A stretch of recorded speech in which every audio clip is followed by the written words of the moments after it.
Some time had passed since Link has left with the King's Knights. He kept in touch via letters by carrier pigeon. In one of his last letters, he said that there was talk of a peace treaty, and if that happened, the war would end and he would be coming home. To pass the time, I either spent my time at the castle with Zelda or in Kokiri village with Saria. And when it was too much to bear, I spent those days in my garden or tending the farm. Most of the time passed easily, but there were days when I really missed him. And I was always awaiting for his next letter.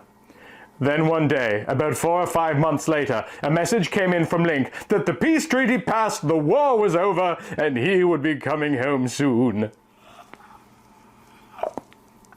I started to cry, tears of happiness. Link was finally coming home.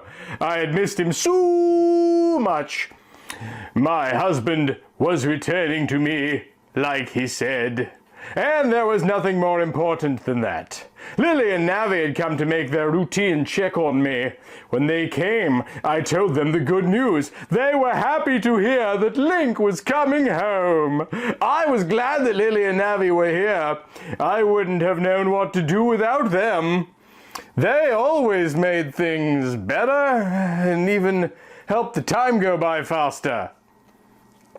Even on the days when I got emotional for missing Link, they helped the sadness go away.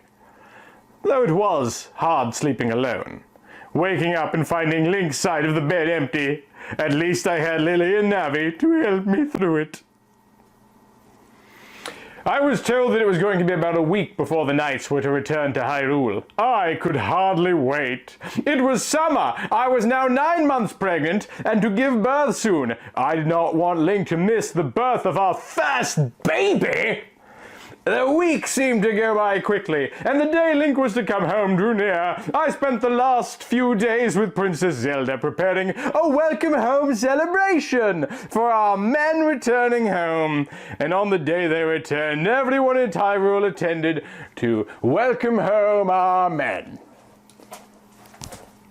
The crowd was huge.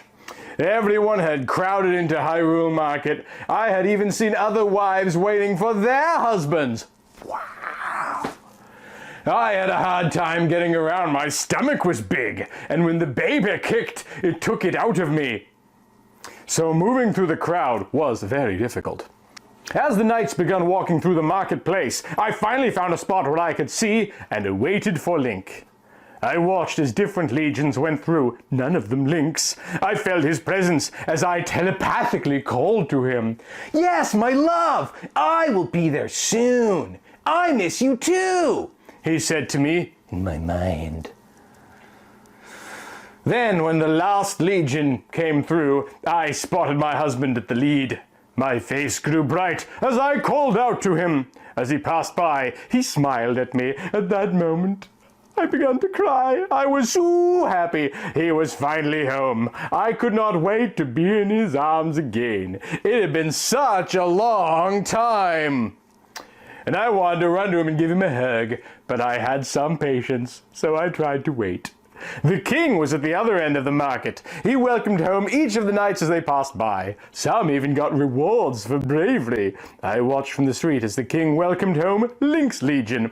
There was a long pause. Then the king called Link over to him. I watched to see if he was awarded anything. There was a silence as the king produced a small red box. I moved in to get a closer look. When I got to the bottom of the stairs leading to the platform Link was on, the king noticed me and told me to join them. "Since you are this brave man's wife, you may join him up here." As my eyes darted around the market, I noticed all eyes were on me. I got nervous. And the king noticed that. "Come, daughter, join your husband up here. Commentate his bravery in the field of battle." My eyes darted around once more. As I slowly made my way up the wooden stairs into the platform where Link and the king were. At one point I almost tumbled, but the king caught me and helped me the rest of the way up. Then I took my place at Link's side. This brave soldier went above and beyond the call of duty in the field of battle. He risked his own life to save his men. For that I award this brave man Link the 8 Triforce of Valor." The king opened the box and held up a pin with a red bird behind the Triforce symbol. In one of the bird's claws was a bundle of arrows, and in the other was a lightning bolt. A small purple heart sat in the center of the Triforce symbol. The king took the pin and placed it on Link's uniform. Then a loud cheering came from the crowd as Link turned to look over everyone. He waved a couple of times, then turned his attention to me. He took me into his arms and we kissed. More cheering came as we embraced. Then I looked into his eyes and a tear ran down my cheek. "I missed you so much. I'm so glad that you're finally here," I said softly. Then I placed a hand on my belly. "Our baby is going to be born soon. I was told any day now." I took his hand and placed it on my stomach. "Do you feel the baby kicking?" I asked sweetly. After a minute, he looked back up at me and smiled. Yes, I can." At that moment, his eyes seemed to glow as happiness filled into them, and I noticed that he was happy to be home. He took me into his arms again and held me close. I noticed out of the corner of my eye that the king was smiling. He knew we were very happy together. Since Zelda had not yet married, he at least had one daughter wed.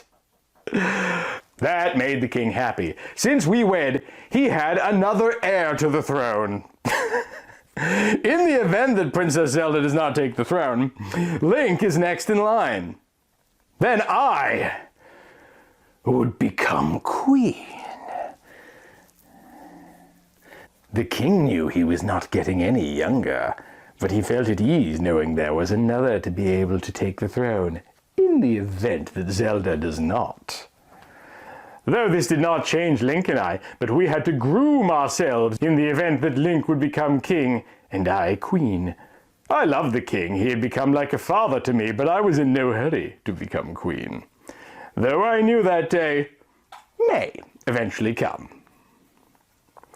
As Link and I walked through the street, the crowd cheered as we passed. Link was very beloved by the people of Hyrule. Everyone in Hyrule owed Link his or her life. He saved them all.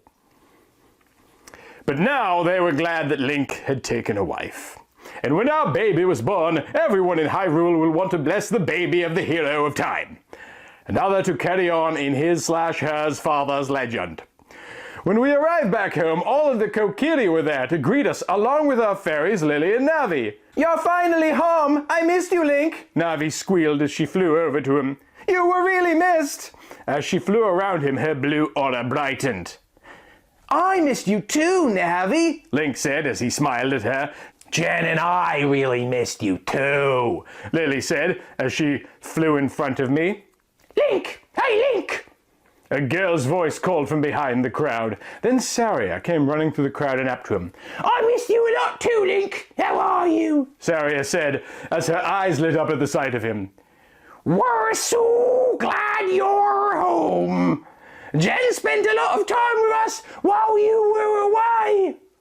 Just then, something caught her eye. "What is that on your uniform?" Saria asked as she gently fingered the pin on Link's uniform. "It's called the Triforce of Valor. The king awarded this to me for my bravery in the field of battle." War. It's fantastic. "Oh, Link, that is so wonderful. You must be so proud of him," Saria said as she looked at me. "Yes, I am, but I'm just glad to have him home again," I said, blushing. Then we had a small celebration to celebrate Link's return home. We had a small feast. Then we danced and drank. Then around midnight everyone went home and Link and I were left alone. We told Lily and Navi that we were going to the pond out back to have a swim. The night air was warm, perfect for swimming. We went to our special little pond. Once there, we took off our clothes and went into the cool water. We splashed and played around in the water for a while. Then I looked into Link's eyes. They were glowing under the moonlight. I went into his arms and felt his body against mine. Then he gently pressed his lips on mine, kissing me deeply.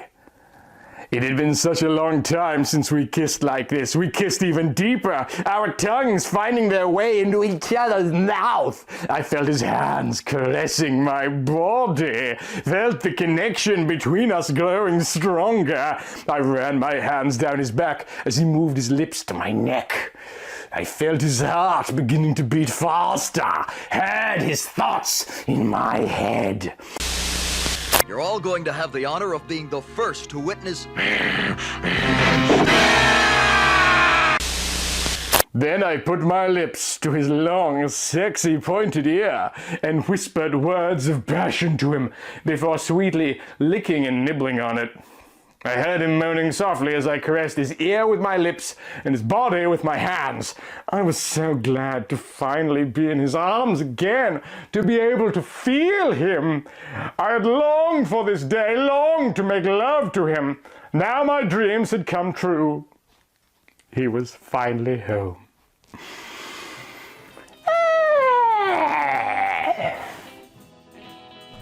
And thank goodness they are reunited at last. I don't think I could have taken much longer of this separation. If you enjoyed this exhibit and you want to support the Mutant Museum, please consider donating, either on Ko-fi or as a regular Patreon supporter, like all of these amazingly cool people, particularly Break System BSE, Michael Fattori, and Zachary Snowden-Smith, and you'll be able to see your own name up here on the very next video for as little as $1 a month. Please also consider following me on Twitter, Instagram, and Letterboxd if you haven't already done so, as well as buying one or both of my ebooks. And either way, thanks for being you.